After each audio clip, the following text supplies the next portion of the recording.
répondre aux questions avec beaucoup de précision. La première question concerne la CENI et les prévisions de la CENI.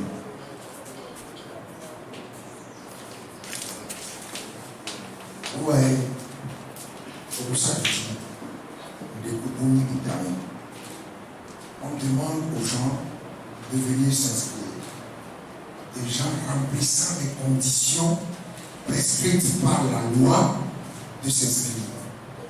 Les gens se présentent et remplissent les conditions. On a dit, mais finalement, si on vous laisse vous inscrire, bien que vous remplissiez les conditions, on va dépasser les prévisions. C'est ça que vous voulez dire? Non, c'est ça que vous avez dit. C'est-à-dire, vous me demandez, est-ce que nous connaissons les prévisions de la CENI? Surtout, nous avons quelqu'un à la CENI. Bon, je vais vous donner après la composition. Vous connaissez la composition de la CENI? Vous connaissez la composition de la CENI? Nous avons quelqu'un qui nous donne des informations, mais ça ne nous empêche pas nous-mêmes, bien que nous ayons quelqu'un là-bas, de réfléchir. Parce que la composition hyper déséquilibrée de la CENI au profit du RPT uni nous amène nous-mêmes à travailler. Et donc, laissons de côté les prévisions. Parce qu'il ne s'agit pas de prévoir. En matière d'élection, on ne dit pas, je prévois le résultat de l'élection. On prévoit, mais qu'est-ce qu'on fait? On calcule. On apprécie le score d'un candidat, on n'évalue pas, on ne prévoit pas le score du candidat. Donc, nous sommes en matière électorale et donc la question de la prévision, c'est pas le plus important. Est-ce que celui qui se présente pour s'inscrire réunit les conditions? Si la personne s'est présentée, et que l'identification est faite, la personne est autorisée à s'inscrire. Mais il n'est pas possible d'invoquer des normes pour dire les résultats atteints par le recensement ne nous permettent plus de vous laisser vous inscrire, parce que si nous le faisons, nous allons dépasser les normes internationales. Ça, c'est stupide. C'est stupide. Parce que on n'utilise pas une norme, ou on n'utilise pas un standard pour agir a priori, mais une norme est utilisée pour évaluer a posteriori un résultat. Je ne sais pas si ce que je dis est un peu trop scientifique, mais quand on invoque une norme, c'est pour comparer. Quand on invoque une norme, c'est pour comparer. Or, en l'état actuel, on n'a pas encore obtenu les résultats et on dit, on ne vous laisse pas vous inscrire. C'est la raison qui a été invoquée par la CENI. Et on n'a pas très bien compris le silence qui a suivi cette affirmation. Il y a des partis de l'opposition qui ont effectué une démarche en direction de la CENI pour l'interroger sur les raisons de son attitude. Et la CENI n'a pas craint de dire que, ah oui, mais les gens, on a bien vu qu'il y avait file d'attente, on a bien vu qu'il y avait des gens qui voulaient s'inscrire, mais les normes internationales nous empêche de laisser s'inscrire parce que si on le faisait, les résultats qu'on allait atteindre allaient dépasser ces normes. C'est pour ça que je dis, s'il vous plaît, réfléchissons au Togo. S'il vous plaît, réfléchissons au Togo et ne nous laissons pas dire n'importe quoi. C'est ça qui a été dit. J'ai même entendu un prétendu membre de l'opposition, évidemment, parlementaire, défendre cette position devant des ambassadeurs en disant, ah oui, mais impossible de laisser les gens s'inscrire parce que si on les laissait, eh bien, on va dépasser les standards internationaux et les résultats joueraient sur les résultats des autres zones. C'est l'obsession du Togo, la comparaison des zones, l'obsession nord-sud. Ces choses, c'est la maladie togolaise. C'est une maladie. Et s'il vous plaît, réfléchissons. Un Togolais est un Togolais, qu'il soit du nord, du sud, de l'est ou de l'ouest, il a le même poids, les mêmes droits, les mêmes obligations. Ne comparons pas. Donc, les prévisions, non. La question n'est pas une question de prévision. Qu'est-ce qu'on a prévu? Est-ce que la personne qui se présente pour s'inscrire réunit les conditions pour s'inscrire? C'est la seule. Les prévisions. Mais, si, alors, je vais répondre à votre question. Pas l'absurde. Vous savez, si c'est comme ça, on aurait pu ne pas s'inscrire. On ne pas lancer l'opération de recensement. On dit simplement, on vient d'obtenir les résultats du recensement général de la population de l'habitat, RGPH 5. C'est ça, hein? Puisque nous l'avons, pourquoi perdre des milliards à organiser des recensements? Il suffit de prendre les standards, de prendre le résultat du RGPH. On dit standard, 50%. On prend le RGPH, canton par canton, commune par commune. On divise tout par deux et on prend le recensement. On dit, le fichier électoral du Togo comporte combien? 8 millions. 8 millions. Ouais, le RGPH donne 8 millions. Donc, standard international, 4 millions. C'est stupide. C'est stupide.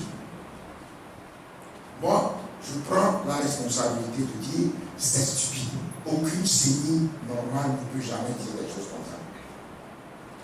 On ne raisonne pas par la prévision. La prévision, c'est pour comparer. Quand on a une prévision, après on compare, on évalue, on dit est-ce qu'on a bien fait les opérations, etc. C'est tout. Ne calculons pas des cosinus là où il n'est pas nécessaire de calculer des cosinus. Donc, quel est le nombre de citoyens que la CENI a prévu d'enrôler? Pourquoi prévoir d'enrôler? Ça veut dire la CENI s'autorise éventuellement à violer la loi au cas où il atteindrait le nombre de... au cas où la réalisation à un moment donné dépasserait la prévision. Monsieur, nous avons calculé que vous n'êtes pas, vous ne pouvez pas vous inscrire. Nous l'avons calculé. Est-ce que c'est normal? Impossible. Donc, quel est le nombre de douleurs? Non. Finalement, donc vous voyez, ce n'est pas une question de prévision. Ce sont des histoires de prévision. On ne peut pas prendre. Et puis, on va vous répondre. Toutes ces choses sont scientifiques. On ne s'amuse pas. Toutes ces choses sont scientifiques. Que vous voulez parler de prévision, on va vous dire, intéressons-nous à la pyramide des âges. Vous voulez comparer les standards internationaux. Nous sommes un pays jeune, population jeune. On n'a pas la même pyramide des âges. On a des tranches d'âge dans lesquelles nous sommes 10 000 fois plus nombreux que les Européens. Il faut un enfant ou 2 enfants au plus. Famille nombreuse, 2 enfants. Ici, famille nombreuse, 8 enfants, 9 enfants, 10 enfants.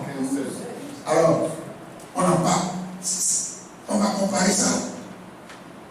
Non, incomparable.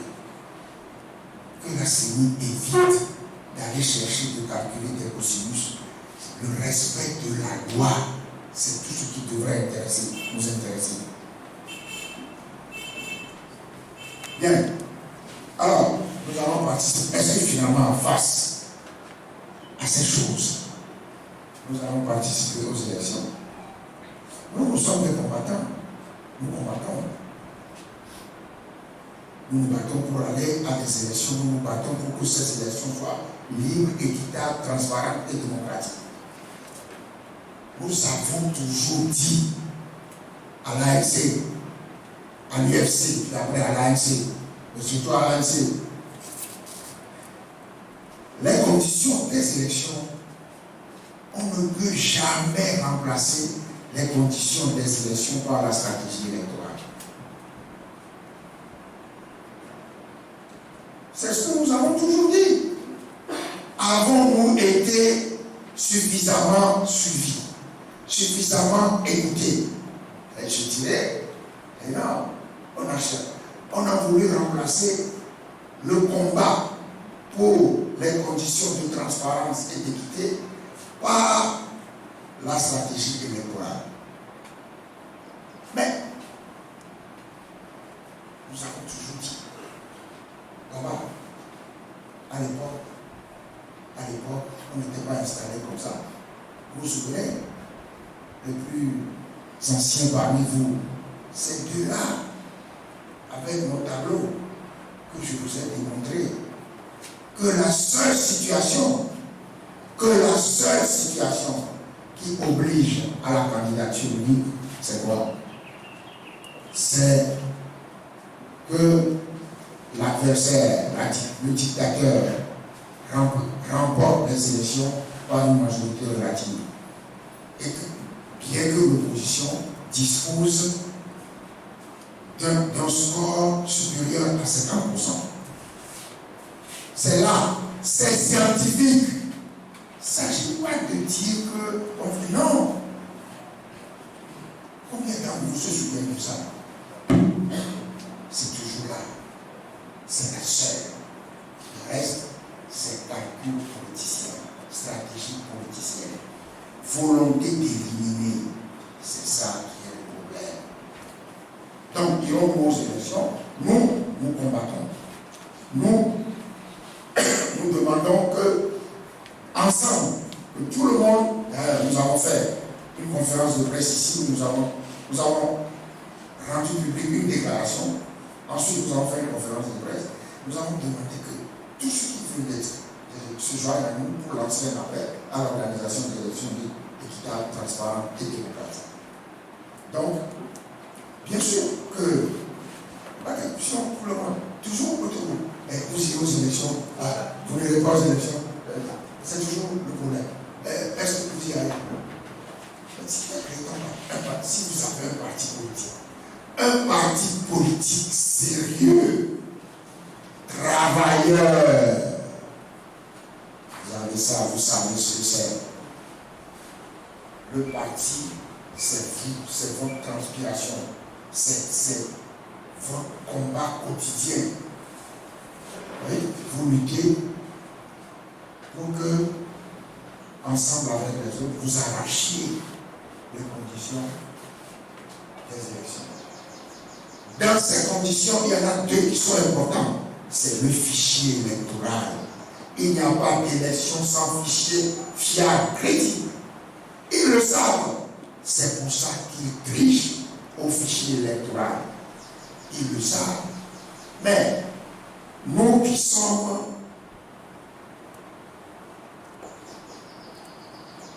nous qui voulons combattre les faiblesses des conditions des élections par une stratégie électorale, eh bien, nous faisons en sorte que on ne lutte pas suffisamment pour arracher les bonnes conditions des élections. Qui a rendu public une analyse et une proposition du découpage électoral au Togo? Vous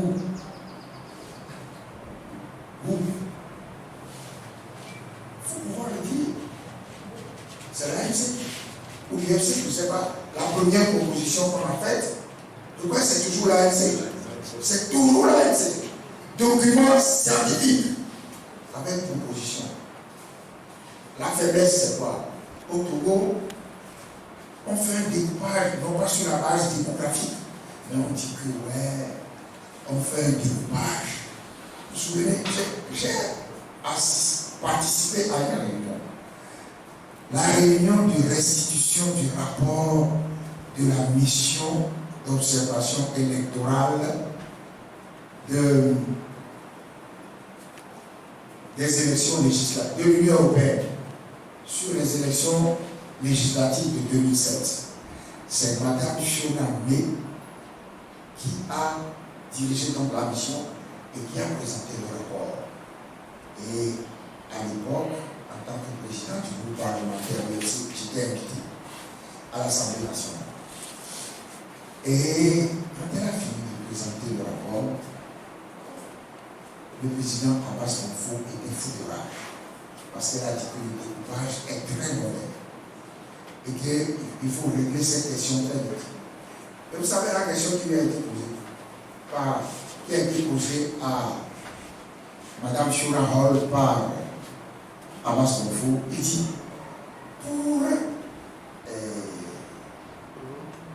pour légaliser une pièce à Lomé, vous pouvez légaliser ça dans 10 minutes, 30 minutes.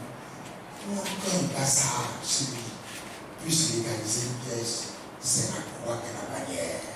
C'est très difficile. Ça veut dire un député élu à Bassar doit être pesé plus lourd, ou bien un Bassar doit peser plus lourd que quelqu'un élevé de Lomé, parce que pour légaliser une pièce, il déploie tout effort. C'est ce que ça veut dire. Hein? Ça veut dire cette obsession qui fait qu'on fait tout mal au Togo. L'obsession nord-sud, l'obsession de région, l'obsession de tribu, c'est une difficulté fondamentale au Togo. Si on ne le dit pas, eh bien, on restera là pour nous. Donc nous, on s'est occupé du découpage, et on s'est occupé du fichier électoral. Je me souviens, M. Patrick Nosson, à son emploi, nous sommes allés avec un document sur le fichier électoral. Nous sommes allés le présenter au président Alassane Ouattara. Mais avant, nous avons fait une conférence de presse à l'hôtel Ibis. À l'hôtel Ibis, nous avons fait une conférence de presse avec le fichier électoral. Nous avons montré quoi? Les doublons, les triplons, les quadruplons, les quintuplons aussi. Non. Et c'est vrai, on a montré. Et nous avons montré ça au président Alassane Ouattara. Il a dit, je suis choqué. Il a répété 3 fois. Je ne vais pas ajouter ce qu'il a dit après. Donc, excusez-moi, nous, en ce qui nous concerne, nous nous battons pour les conditions des élections. Toujours.